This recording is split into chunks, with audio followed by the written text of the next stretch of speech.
Is your house a mess? That calls for a drink. Hello and welcome to the Velveteen Lounge Kitchen. If the thought of cleaning your house fills you with dread, take a moment to enjoy a cocktail instead.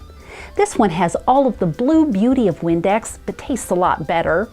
To make it, all you do is combine 2 ounces of silver mezcal, 1/4 ounce blue curacao, 1/4 ounce vanilla liqueur, and 1/2 ounce fresh lime juice. Shake with ice, strain into a cocktail glass, and top with a splash of coconut seltzer. Beautiful, and just look at that shine. Repeat as necessary until you feel ready to tackle the dust bunnies. Don't worry, they'll still be waiting. And be sure to reward yourself with another lovely libation when you're finished. Thank you for visiting the Velveteen Lounge Kitchen. Be sure to join us Thursday on Facebook at 7 p.m. Eastern for another of our Liquored Up live broadcasts. It's always happy hour at the Velveteen Lounge Kitchen. See you soon.